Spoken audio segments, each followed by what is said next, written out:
여러분 안녕하십니까? 이번 한 주 여러분을 만나서 행복한 시간을 보내었습니다.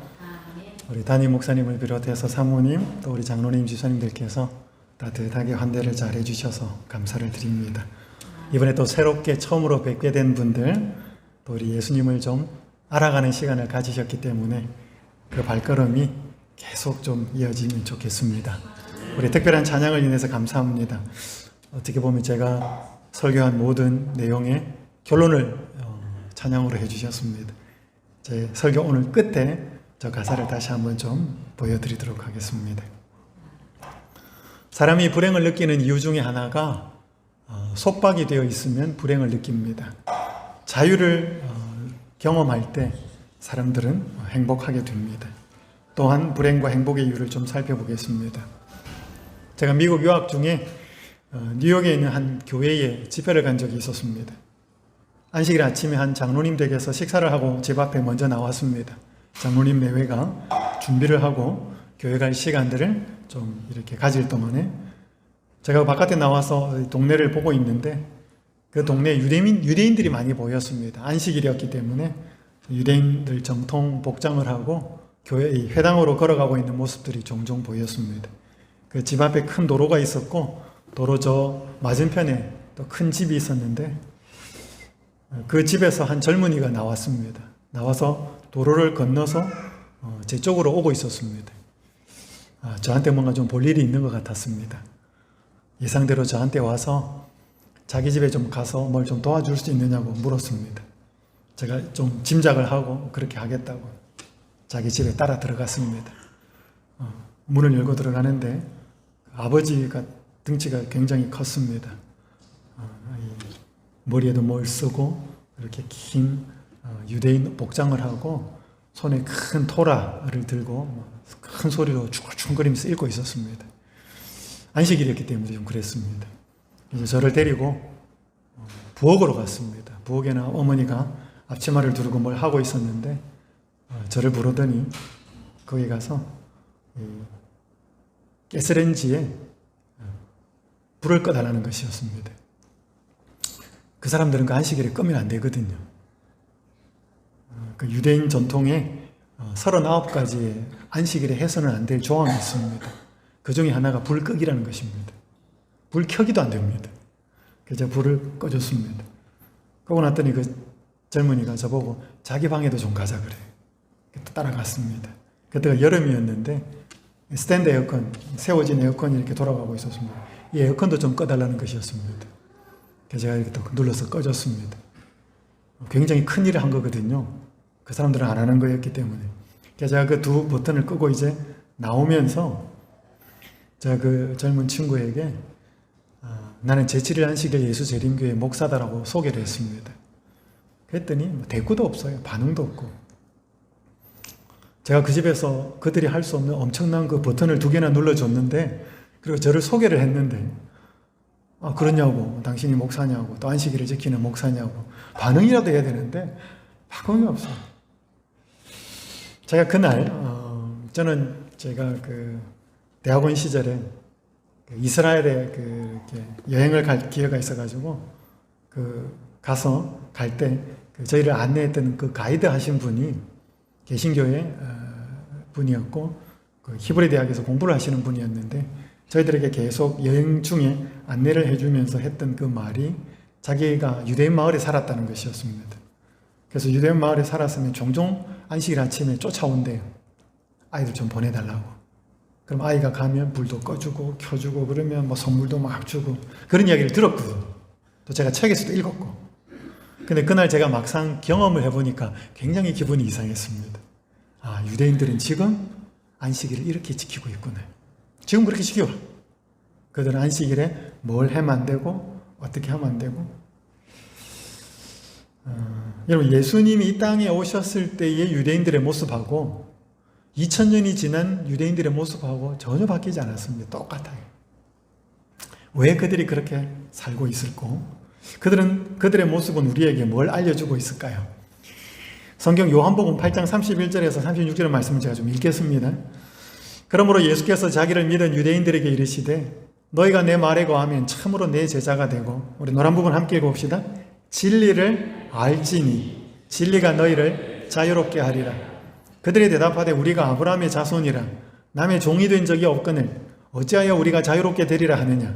예수께서 대답하시되 진실로 진실로 너희에게 이르노니, 또 빨간 자 읽겠습니다. 시작. 죄를 범하는 자마다 죄의 종이라. 종은 영원히 집에 거하지 못하되 아들은 영원히 거하나니, 그러므로 함께 시작. 아들이 너희를 자유롭게 하면 너희가 참으로 자유로우리라. 여러분, 여기 32절에 진리를 알지니 진리가 너희를 자유롭게 하리라. 36절 아들이 너희를 자유롭게 하면 너희가 참으로 자유로우리라. 그럼 진리가 뭘까요? 아들이죠. 하나님의 아들이 진리예요. 그래서 요한복음 14장 6절에 보면 나는 길이요 진리요 생명이라. 나로 말미암지 않고는 아버지께로 올 자가 없느니라. 오늘 여기 오신 분들 중에 다 공통점이 있습니다. 차를 타고 오셨든지 걸어오셨든지 다 여러분들은 이 교회로 오시기 위해서 뭐를 따라오셨는가 하면 길 따라오셨어요. 다 길 따라오셨습니다. 도로 따라오셨고 길 걸어오셨고. 그래서 뭐 길은 우리가 가고자 하는 목적지를 데려다 줍니다. 근데 예수님은 자기를 뭐라고 하는가 하면 이렇게 사는 게 길이 아니고 내가 길이다 그랬습니다. 그리고 내가 진리다. 근데 그 진리를 알면 무슨 결과가 있게 되는가 하면 자유롭게 될 거다.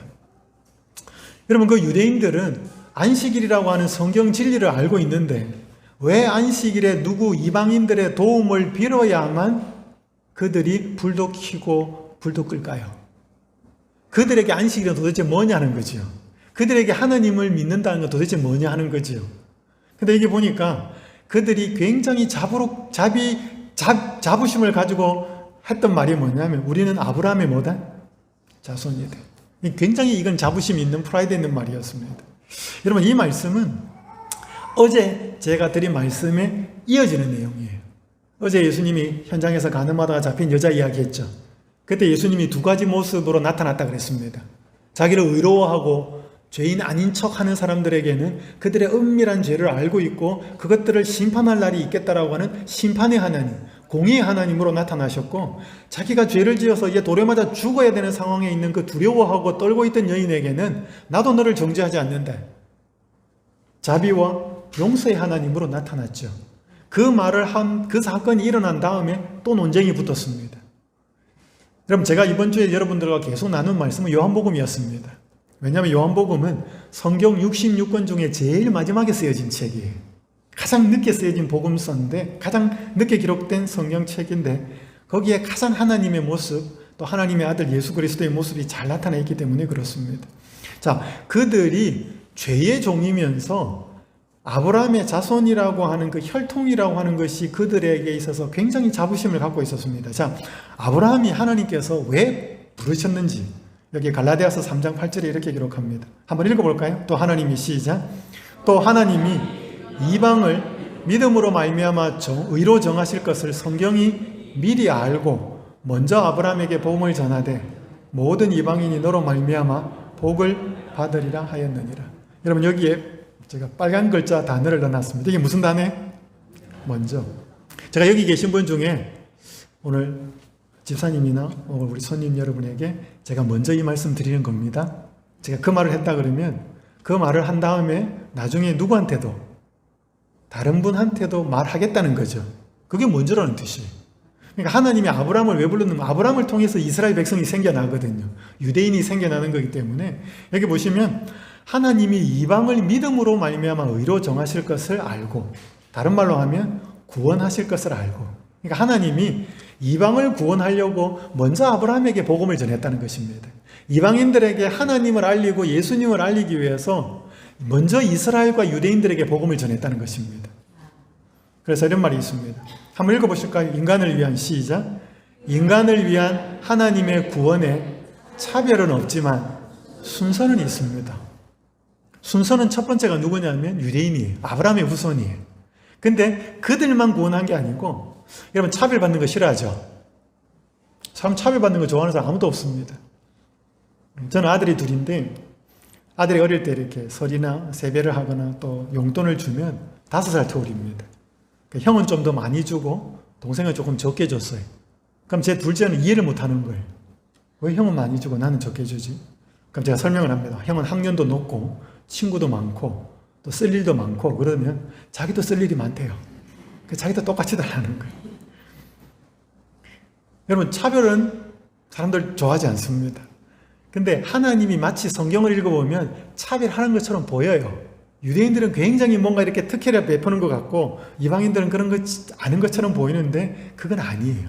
하나님은 차별은 없지만 순서는 있었습니다. 근데 유대인들은 그걸 순서로 생각하지 않고 자기들에게만 구원이 있다고 착각에 빠진 거였습니다. 그게 이제 유대인들의 문제였습니다.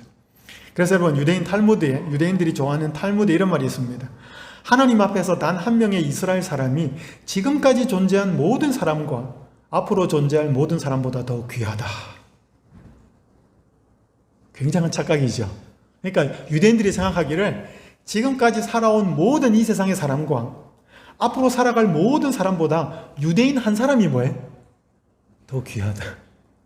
이거는 거의 자뻑 수준을 넘어서서 굉장한 착각이었습니다. 하나님의 계획을 몰랐던 거죠. 그러면서 똑바로 잘 살았는가? 그러지 않았습니다. 예수님이 초림하실 때 모습이 이랬습니다. 유대인들은 무의미한 기도를 외우고 사람에게 보이기 위하여 예배의식을 거행하였으나, 노란 거 부분 한번 보십시오. 읽어볼까요? 재물과 세상의 명예를 위하여 다투는 가운데 메시아의 나타나심을 위하여는 준비되지 않았다. 그러니까 예수님이 하나님의 모습, 하나님이지만 인간의 모습을 입고 인간과 함께 살기 위해서 이 땅에 오실 때 그때 상황에 세상과 재물의 마음을 빼앗겨가지고 초림하시는 예수님을 전혀 못 알아봤다는 것입니다. 그러면서 안식일은 그렇게 지키고 있었어요. 이거 하면 안 돼, 저거 하면 안 돼.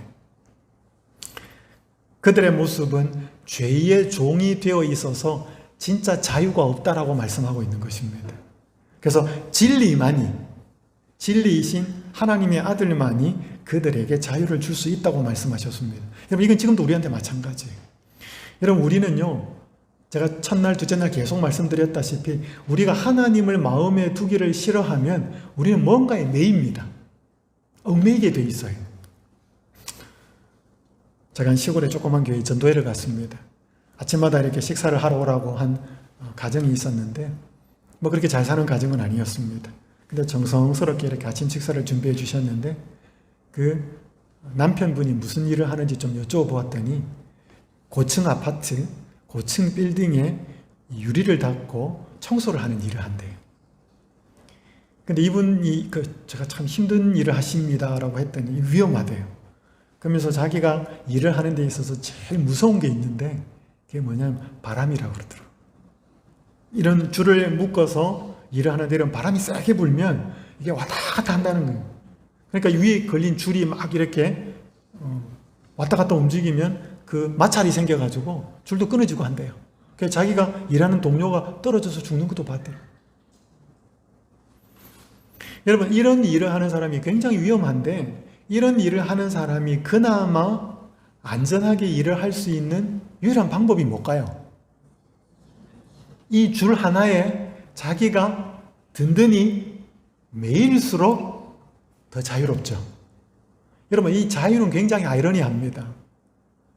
우리가 올바른 것에 굉장히 든든하게 매이면 자유가 있어요. 그런데 잘못된 것에 매이면 그 삶 자체가 엄청나게 불행해지고 종이 된다는 것이죠. 자, 유대인들에게 하나님께서 정말 진리를 알게 하여서 자유를 주셨는데 그들은 그것을 누리지를 못하였습니다. 아브라함의 후손이라는 그 착각, 하나님의 마음을 알지 못하는 상태에서. 그래서 여러분, 하나님께서 이 땅에 인간이 되어 오시면서 이 땅에서 무슨 일을 하셨는가 하면 그 유대인이 했었어야 될 일을 유대인들이 못했기 때문에 교회를 세웁니다.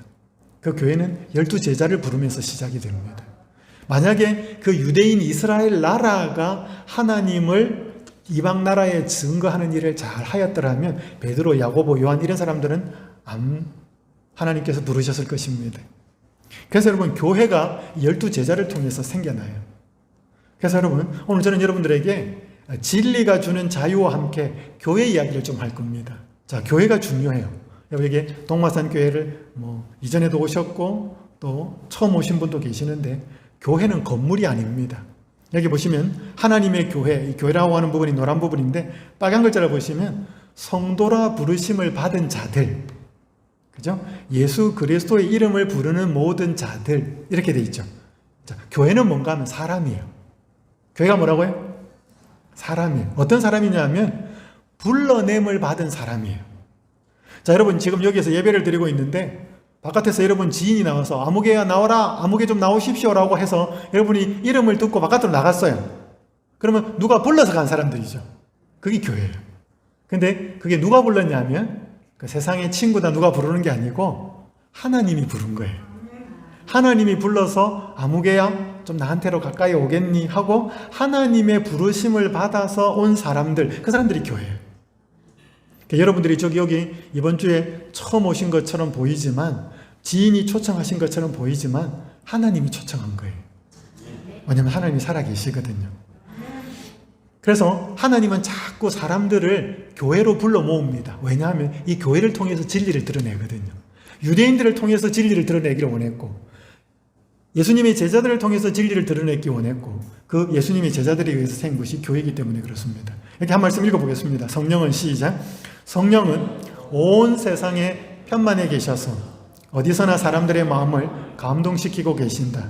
그러나 우리가 하나님의 곳간에 거둬들여질 만큼 자라고 익어가야 할 곳은 교회이다. 여러분, 하나님 나라를 창고에다 비유하면 여기에 사람이 다 들어가야 되는데 그걸 알곡으로 표현하는 거예요. 여러분, 씨만 심어 놓으면 곡식이 바로 자라요? 가꾸고 애를 쓰고 해줘야 되죠. 그것처럼 오늘 우리가 예수님을 알게 되어서 그 예수님을 믿고서 점점 더 충실한 알곡이 되는 것이 하나님의 계획인데, 그걸 어디서 하기를 바라는가 하면 하나님을 믿는 사람들 사이 이 모임, 교회에서 그렇게 하기를 바라는 거예요. 그래서 성령은 하나님 중에 한 분인데 온 세상에 계십니다. 어디서나 사람의 마음을 감동시키고 계시는데 특별히 하나님의 감동이 더 많이 역사하는 곳이 하나님 믿는 사람들 사이라는 것입니다. 자, 여러분, 사람이 변화되는 거, 새 마음을 갖고 제가 셋째 날 거듭남에 대해서 말씀을 드렸는데, 사람이 변화되는 방법이 크게 두 가지가 있습니다. 하나는 감동받으면 변해요. 눈물 찡하고 가슴이 울컥하고 따뜻하고 그러면 사람들이 변해요. 그거 좋은 거예요. 근데 감동받으면 변하는데 또 두 번째 변하는 건 뭐냐면 충격받으면 변해요. 사건, 사고, 큰일 이렇게 당하면 인생이 이런 거야? 이런 거. 그러면 이렇게 변하는 건 안 좋은 거예요. 자, 여러분, 감동받고 변하실래요? 충격받고 변하실래요? 하나님은 사람이 감동받고 변하기를 원하는 거예요. 그래서 자꾸 감동이 있는 곳으로 사람을 초청하는 거예요. 그게 어디에 더 감동이 맞는가 하면 하나님이 살아계신 걸 느끼면 감동이 있거든요. 그게 교회라는 거예요. 근데 여러분, 교회가 보니까 완전한 것 같아요? 불완전한 것 같아요?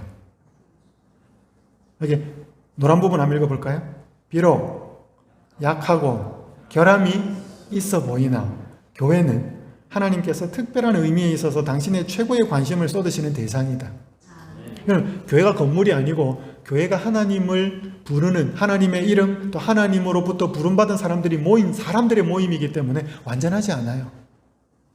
여러분, 요즘 교회가 사람들한테 인정을 받는 것 같아요? 욕 얻어먹는 것 같아요? 그럴까요? 네. 여기 이령 씨가 쓴 책에 이런 말이 있습니다. 식당이라고 다 맛있는 음식이 나오던가, 병원 간다고 다 병이 낫던가, 극장에 가면 재미있는 영화만 트는가, 그래도 배고프면 식당을 찾아가듯이 모든 교회가 다 탈속하고 영적인 것은 아니지만 역시 영혼이 메마른 사람이 찾아갈 곳은 교회가 아닌가. 부패한 교회가 있다고 해서 교회 가지 말라는 것은 병원 의사가 오진하여 죽었으니 앞으로 병이 나도 병원 가지 말라는 말과 같다. 똑같은 적용으로 시킬 수는 없겠지만, 여러분, 몸이 아프면 그래도 어디 가요? 병원 가면 다 나아요? 병원에 중환자실도 있는데, 그리고 병원에 영안실도 있는데, 여러분, 집밥 안 먹으면 그래도 어디 가요? 식당 가야지. 집에서 밥 안 먹으면 바깥에서 사 먹어야지. 그럼 식당 가면 다 맛있어요? 그래서 사람들 맛집 골라다니잖아요. 아프면 그래도 병원 가고. 여러분, 이 세상에 있는 사람들은 다 무슨 이야기 하느냐면 성공, 돈 이런 이야기예요. 학교도 그런 이야기, 무슨 회사도 그런 이야기, 뭐 온갖 이야기 다 그런 이야기. 여러분, 근데 영원한 목마름, 사람이 어떻게 올바로 살아야 되고 어떻게 진실되게 살아야 되고 어떻게 하면 영원한 소망이 이런 거 이야기하는 데는 세상 어디에도 없어요. 그나마 그걸 이야기하는 곳이 어디냐면 교회예요. 그래서 이 교회가 불완전하고 약해 보이고 결함이 있어도 뭐해? 여기에서 그런 이야기를 하는 그 부분이 있기 때문에 그래도 교회와 연관이 돼야 된다는 것입니다. 근데 여러분, 기억하실 것은 교회를 잘 선택해야 돼요. 이 그림 한번 보셔요. 교회가 벼랑 끝에 세워져 있어요. 그래서 사람들은 앞문으로 들어가는데 앞문으로 들어가가지고 교회 안에서 빠져서 떨어져요. 이 화가가 이 그림을 그려서 뭘 사람들한테 말하고자 했을까요? 교회에 들어가는 것만이 멍 아니다. 능사는 아니다. 교회 안에 들어가서도 멸망받을 수 있다. 그럼 교회를 잘 선택해야 되죠. 왜냐하면 하나님은 자꾸 자기를 드러냅니다. 여러분, 제가 이야기했잖아요. 하나님을 드러내는 이유는 하나님을 믿도록 하는 건데 모르는 사람을 믿을 수는 없거든요. 자꾸 드러내어서 그 존재가 어떤 존재인지. 그래서 여러분, 교회가 진실된 교회라면 하나님을 올바로 보여줄 수 있어야 돼요. 예수님을 올바로 보여줄 수 있어야 돼요. 그걸 못 보여주면 교회 책임이에요. 그래서 우리는 그걸 찾아야 돼요. 근데 교회를 한번 찾아보려고 하니까 교회가 너무 많아. 그죠? 다 자기 교회 오라고 그러는데 교회가 너무 많아. 어느 교회인지 잘 모르겠어요. 여러분, 여기 빨간 글자 보십시오. 에베소서 4장 13절에 보면 우리가 다 하나님의 아들을 믿는 것과 아는 일에 뭐가 되라 그래? 하나가 되라 그래. 하나님의 아들은 예수님이거든요. 그럼 예수님을 믿는 일에 하나가 되라 그래. 자, 예수님을 아는 일에 하나가 되라 그래. 맞죠? 자, 근데 교회 다닌다는 사람들은 다 예수님 믿는다 그래. 그러니까 믿는 일에는 하나가 돼요. 근데 뭐는 하나가 안 돼? 예수님을 아는 일엔 다 달라. 그 지금 예수님 지금 예수님 어디 계셔요? 지금 예수님 뭐 하셔요? 잘 몰라. 하늘에 있대. 하늘에 뭐 하셔요? 잘 몰라. 그러니까 성경을 아는 정도가 다르고 하나님에 대해서 아는 정도가 다르기 때문에 이게 교파가 나뉘어져 있어요. 자, 제가 오늘 여러분에게 교파 얘기 조금만 하겠습니다. 이게 길게 하면 여러분 머리 아프니까. 근데 이거 한 번쯤은 들어보시는 것은 유익합니다. 이거 여러분 조금 알고 있으면 조금 이렇게 도움이 됩니다. 자, 예수님이 이 땅에 계셨을 때는 교회 없어요. 교파가 없었다 이 말이죠. 자, 십자가가 여기 예수님이 돌아가신 십자가입니다. 자, 십자가 이후에 여기 보니까 세계적 사도교회 이렇게 적혀 있죠. 제일 옆에. 이게 지금 로마교회, 천주교회. 여러분, 예수님이 십자가에서 달려 돌아가시고 승천하시면서 교회가 큰 도시에 몇 개가 생겼습니다. 예루살렘, 안디옥, 그 다음에 로마, 콘스탄티노플, 알렉산드리아 이런 거 모르셔도 되는데 도시에 예수님을 믿는 사람들이 많아졌는데 정치적이고도 종교적인 이유 때문에 한 교회가 커져요. 그 교회가 어디냐면 로마 교회예요. 그 수도를 로마 제국의 수도를 옮겨버렸어요. 그러니까 정치적인 공백이 생기고 사도 베드로, 사도 요한이, 사도 바울이 로마에서 순교를 해요. 그러니까 종교적으로 굉장히 높이 되죠. 그러면서 그 교회의 리더, 수장이었던 사람이 자기를 높이기 시작합니다. 그러면서 이름을 바꿔요. 우리 교회는 로마에 있는 조그마한 교회가 아니고 세계적인 교회다. 그래서 이름을 캐톨릭이라는 단어를 써요. 들어보셨죠? 캐톨릭이라는 단어는 전 우주적인, 전 세계적인, 전 보편적인 그런 뜻이에요. 그래서 이게 세계적 사도교회라고 하는 건 그 천주교를 말하는 거예요. 그렇게 하다가 이 교회가 위쪽에 이렇게 연두색 부분에 이렇게 히랍 정교회, 동방 종교 이렇게 하나 크게 갈라집니다. 모르셔도 괜찮아요. 지금 러시아 정교회 이런 것들이에요. 그러면서 줄 하나가 딱 있는데 여기에 서방교회하고 동방교회로 완전히 나누어집니다. 이때가 11세기예요. 이런 건 잘 모르셔도 됩니다. 근데 이 서방교회가 또 한 번 나눠요.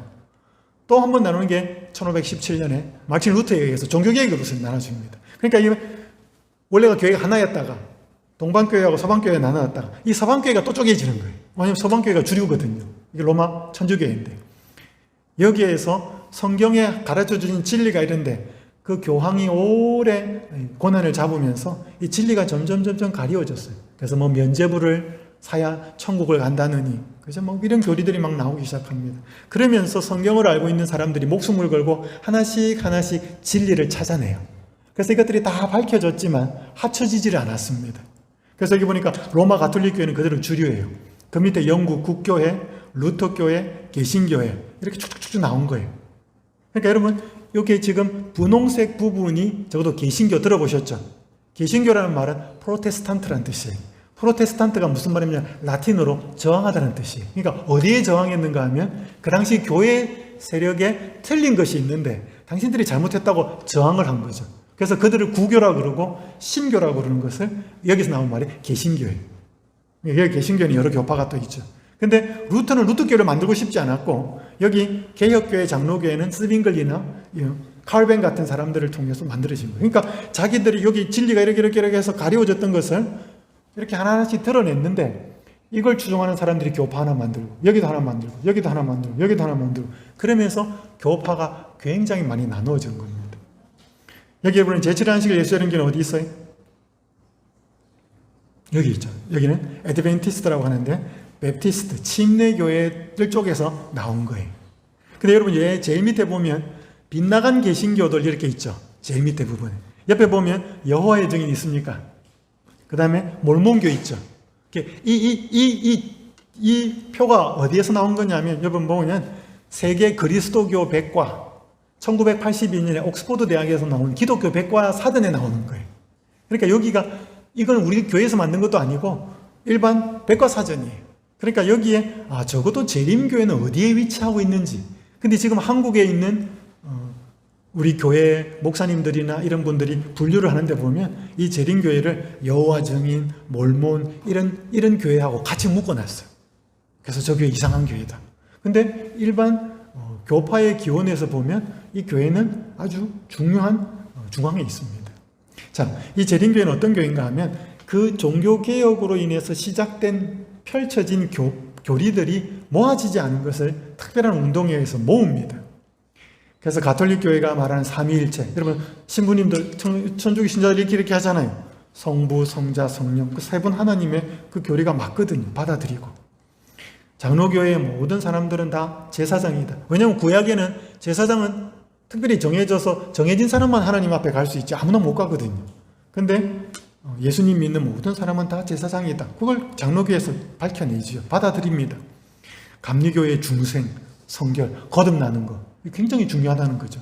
이걸 받아들이고 그 다음에 침례교회, 대이제, 침례 무릎 뿌리는 이 세례는 성경적이지 않다는 거죠. 이게 침례가 어떻게 세례가 되냐면 12세기에 로마 가톨릭이 이렇게 중세교회에 있을 때 그때 이슬람 지역이 어느 세력에 있었는가 하면 이슬람 세력에 있었습니다.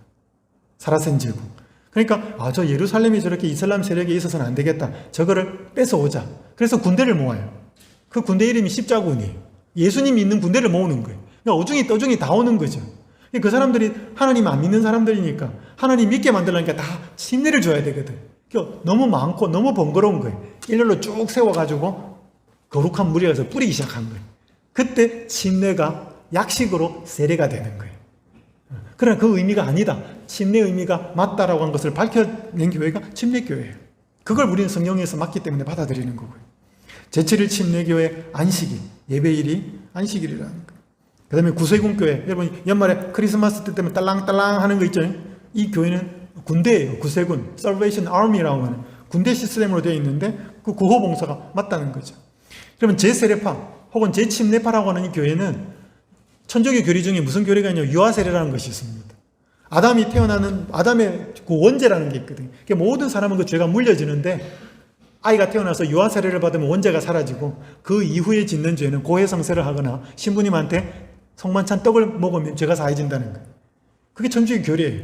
근데 이 제세례파 교인들은 성경을 읽으니까 그게 아니고 침례나 세례는 자기가 성인이 예수님을 알고 받아들이는 그것으로서 고백하는 게 맞지. 그래서 우리는 유아세례를 받았다 하더라도 다시 세례받고 다시 침례받는다. 이 사람들이 제세례파예요. 이 사람들이 주장하는 건 정치와 교회는 분리돼야 된다.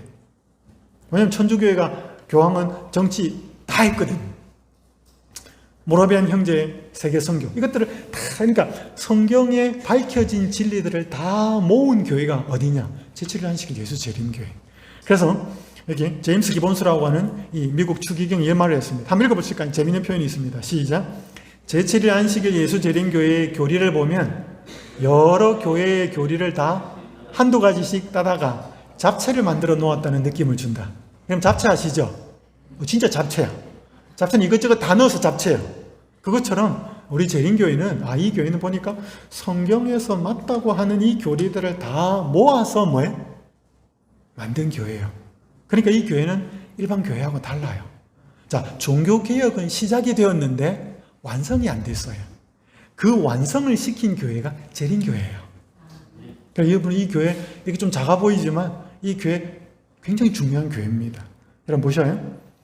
요한계시록에 보면 성경의 마지막 때를 기록해 놓은 책인데, 여기 보시면 계시록 12장 17절에 보면 용이 여자에게 분노하여 돌아가서 그 여자의 남은 자손, 곧 하나님의 계명을 지키며 예수의 증거를 가진 자들과 더불어 싸우려고 바다 모래 위에 섰더라 그랬어요. 여러분, 용이 누군지 아셔요? 여러분, 우리 동양권에서는 용은 굉장히 영물이죠. 중요한 데다 용이 다 갖다 붙어 있었어. 임금 얼굴을 뭐라 그래? 용환이라고. 임금이 입은 옷을 뭐라 그래? 골룡포라 그러죠. 그러니까 높은 분들은 다 용이 붙은 거예요. 근데 성경은 용을 그렇게 하지 않아요. 여기 보면 큰 용이 내어 쫓기는데 옛뱀 마귀라고도 하고 곧 누구라고도 하고 사탄이에요. 성경의 용은 사탄이에요. 그러니까 이 사탄이 누구한테 분노했어요? 여자한테 분노했어요. 여러분, 성경의 여자는요, 두 종류가 있어요. 정결한 여자가 있고 음란한 여자가 나와요. 이 여자는 하나님의 백성, 즉 그리스도의 신부를 가리켜요. 그러니까 교회를 가리킨다고. 그러니까 여러분, 사탄이 교회한테 분노한 거예요. 근데 누구하고 싸우는 거예요? 여자의 남은 자손하고 싸우는 거예요. 이거 되게 중요해요. 여러분, 교회가 분명히 있는데 교회 중에서도 남은 자손이 있대요. 그게 성경의 예언이에요. 근데 그 교회 중에, 하나님 백성 중에, 교회 중에 남은 자손이 두 가지 특징이 있어요. 이 두 가지가 돼야 남은 자손이래. 첫 번째가 뭐예요? 하나님의 계명을 지켜야 되는데. 두 번째가 뭐예요?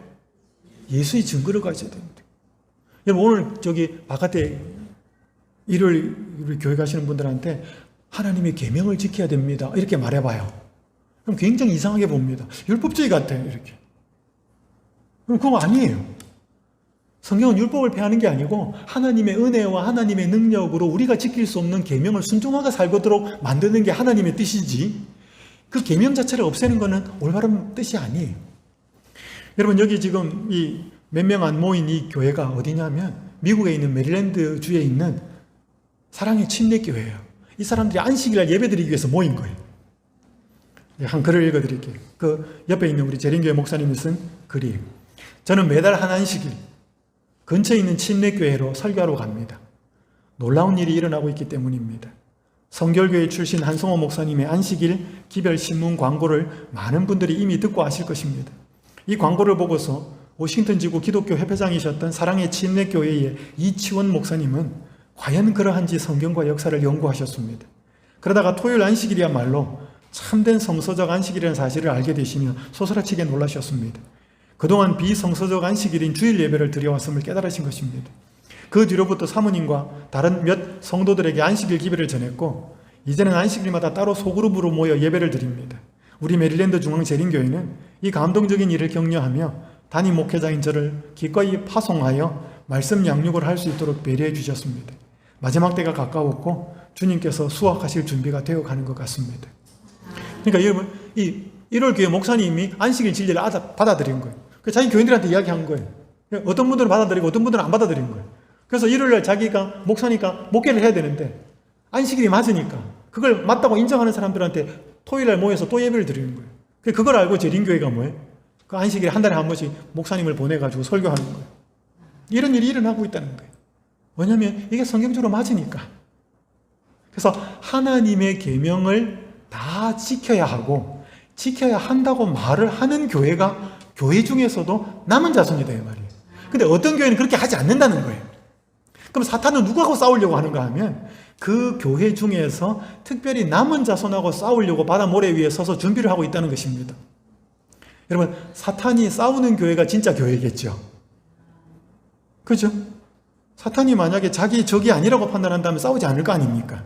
사탄이 진짜 하나님의 편에 있는 사람하고 싸우려고 하지 않겠어요?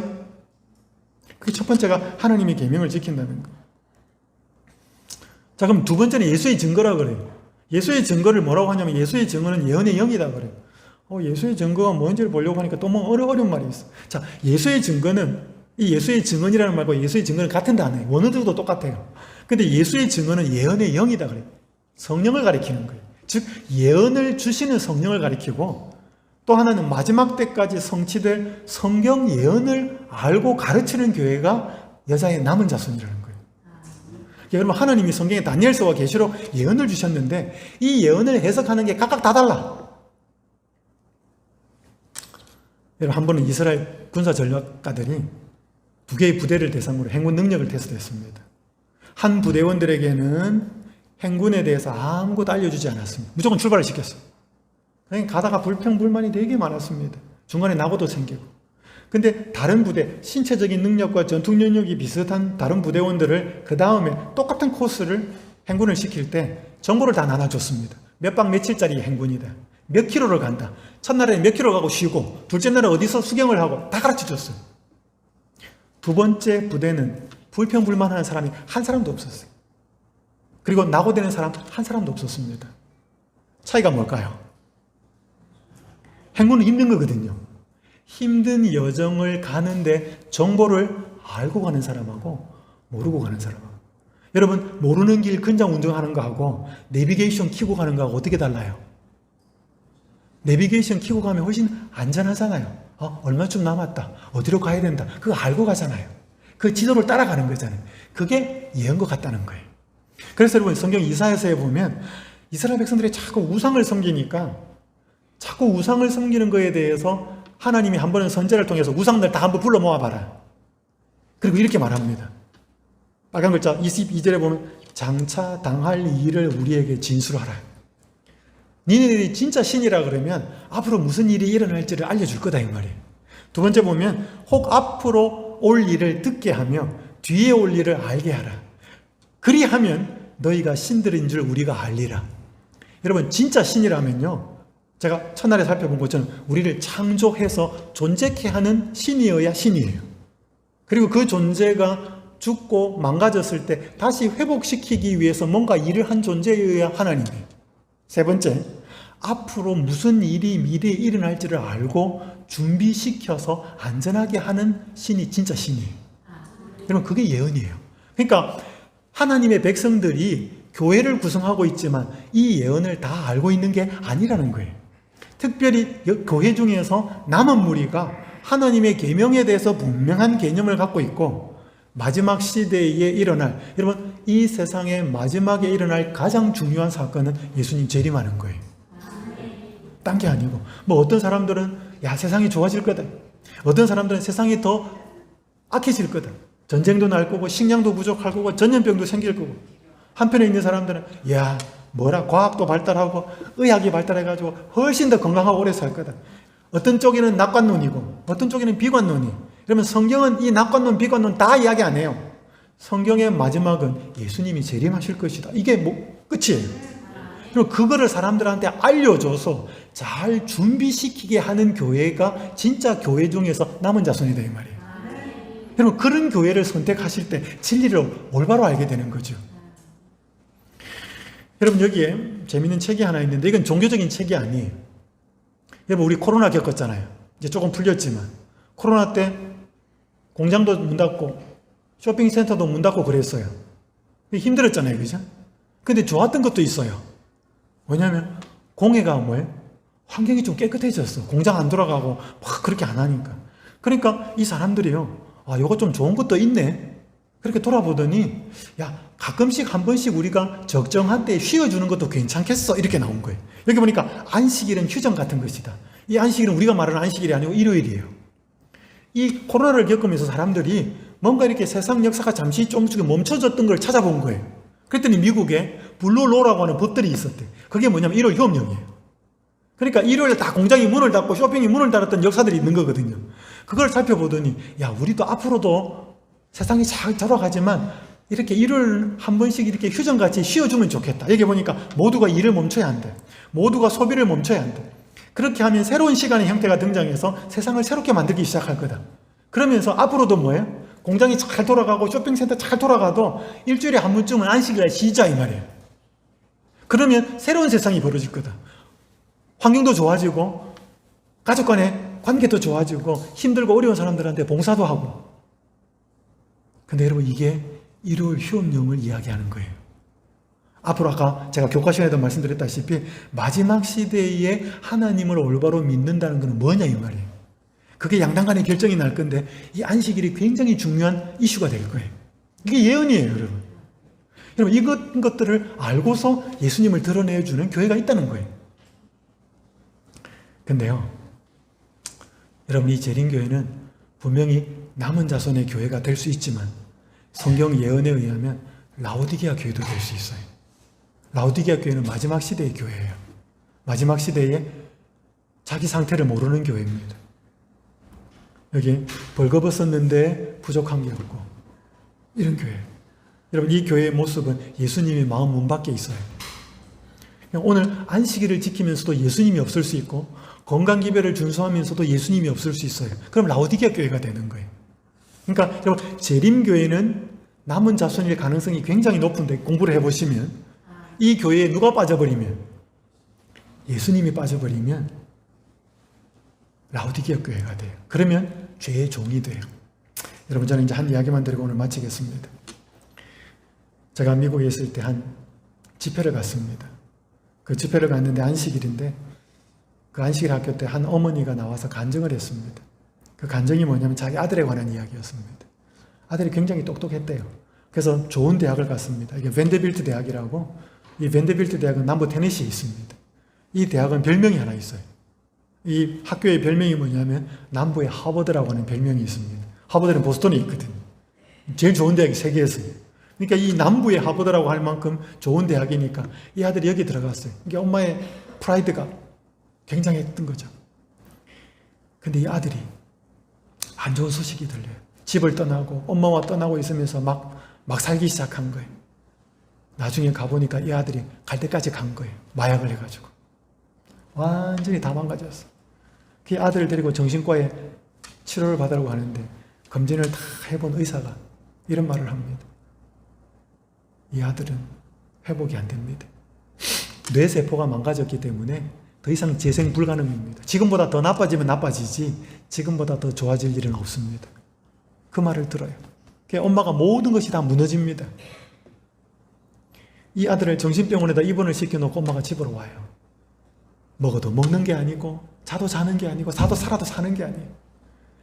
이 엄마가 하나님께로 완전히 돌아갑니다. 자기가 살았던 그 삶에 있어서 잘못했던 거, 하나님과의 관계가 좀 했던 거 다 하나님 앞으로 갖고 가서 다 끄집어내놓고 자기가 정말 하나님 앞에 기도하기 시작합니다. 그리고 솔직하게 자기 아들의 문제를 놓고 기도하기 시작합니다. 하나님, 나 어떻게 할 수가 없습니다. 도와주십시오. 그러면서 말씀을 꾸준히 읽으면서 자기가 감동받은 내용을 아들의 휴대폰으로 계속 보내기 시작합니다. 아들이 보는지 안 보는지 반응도 없어요. 몇 년 동안 그렇게 합니다. 근데 시간이 없을 거니까 결론부터 말씀드리면요, 이 아들이 완전히 회복이 됩니다. 그러니까 의사가 마약을 해가지고 이런 뇌세포는 망가지면 회복이 안 된대. 근데 마약을 해가지고 망가진 뇌세포가 복원이 되면서 그 엄마의 말로는 우리 아들이 회복이 되어서 정신병원에서 나와서 이제 교회에서 다른 사람들에게 성경을 가르치는 교사로 봉사하고 있습니다. 그게 그 엄마의 간증이. 저희들은 그날 간증을 들으면서 얼마나 하나님께 감사를 드렸는지 모릅니다. 여러분, 오늘 우리는 살면서 어떤 사람은 돈에 매입니다. 어떤 사람은 관계에 매입니다. 어떤 사람은 생활 습관이나 쾌락에 매입니다. 우리가 자꾸 이렇게 매여 있어요. 그걸 성경은 죄의 종이다 그래요. 우리가 교회를 다니고 하나님을 믿으면서도 진리가 주는 감동과 진리가 주는 자유함을 못 누리면 우린 죄에 매여 살아요. 그래서 우리는 뭐 안식일 교인이네, 내가 무슨 집안이네, 내가 뭐 학벌이 어떻네, 내가 가문이 어떻네, 그거 전부 다 유대인 마냥 아브라함의 전통, 아브라함의 자손이라는 그 아주 별로 가치도 없는 뭔가 그거 하나만을 붙잡고 죄의 종으로 살아가고 있는 모습하고 똑같은 거예요. 어떤 사람들은 돈, 명예, 권력, 지위 그런 거 주장하지만 그 사람들이 진리를 알지 못하면 다 죄의 종이 되어 있는 거예요. 여러분, 오늘 여러분들과 지난 한 주 동안 여러분하고 계속 나눈 그 이야기 기억하시죠? 세상 사람들은 행복이 목적이 되어 있습니다. 우리는 행복이 목적이 되면 안 되고 한 분, 행복의 근원 되시는 한 분을 아는 결과로서 일어나는 게 행복이라고 말씀드렸습니다. 우리 오늘 집사님 한번 감동적인 찬양을 해주셨습니다. 행복이라는 가사예요. 자, 읽고 마무리하겠습니다. 화려하지 않아도 정결하게 사는 삶, 가진 것이 적어도 감사하며 사는 삶, 내게 주신 작은 힘 나눠주며 사는 삶, 이것이 나의 삶의 행복이라고. 여러분, 눈물 날 일 많지만 뭐 할 수 있어요? 여러분, 세상의 사람들은 눈물 날 일 많아도 믿는 데가 없으면 기도할 수가 없어요. 오늘 하나님을 믿으면 눈물 날 일이 없는가? 그렇지 않아요. 그렇지만 눈물 날 일 많은 그 가운데도 기도할 수 있고, 억울한 일 많지만 참을 수 있는 힘이 생겨요. 비록 짧은 작은 삶, 주 뜻대로 사는 것, 이것이 나의 삶의 행복이라고. 이것이 행복이라고. 후렴 가사 한번 같이 읽어보고 마무리하겠습니다. 시작. 세상은 알 수 없는 하나님 선물, 이것이 행복이라고. 하나님의 자녀로 살아가는 것, 이것이 행복이라고. 이미 이 자리에 하나님의 자녀로 살아가고 계시는 분, 우리 신자들은 정말 내가 진리가 주는 자유를 누리고 있는지를 돌아보셔야 돼요. 그리고 여기에 이번 기간 동안 새롭게 손님으로 참석하셔서 쳐다보면 우리의 마음에 새 마음이 생긴다고 제가 말씀드렸는데, 이게 정말로 있을까? 정말로 세상이 줄 수 없는 이런 내 마음에 새로운 힘이 나오는 그런 삶이 가능할까? 여러분, 한번 여기에 대해서 의문을 가지시고 진짜 맞는지 안 맞는지를 실험을 해보시면 좋겠습니다. 아니면 그만두면 되잖아요. 여러분, 세상에 많은 사람들을 오랜 시간 동안은 못 속여요. 많은 사람들을 짧은 시간에 속일 수 있습니다. 근데 많은 기간 동안 일부의 사람을 속일 수 있습니다. 근데 많은 사람들을 오랜 기간 동안 속이는 건 불가능해요. 누구라든지 그게 깨달을 수 있거든. 그래서 여러분, 이 성경을 믿고 사는 것은요, 이 수천 년 기간 동안 수많은 사람들이 그걸 믿고 있다 그러면 이거 뭔가 있다는 거거든요. 그래서 여러분들이 불행한 이유 있습니다. 행복한 이유 있어요. 근데 결국 이게 내 마음의 문제인데, 내 마음에 그것들을 다스리고 내 마음을 힘을 줄 수 있는 존재는 우리를 창조하고 내 마음을 새롭게 지을 수 있는 존재가 주실 때만 가능합니다. 우리 여기 계신 모든 신자들, 또 우리 손님 여러분들, 이 행복을 꼭 선택하시고 이 행복을 꼭 누리면서 살 수 있기를 간절히 바랍니다.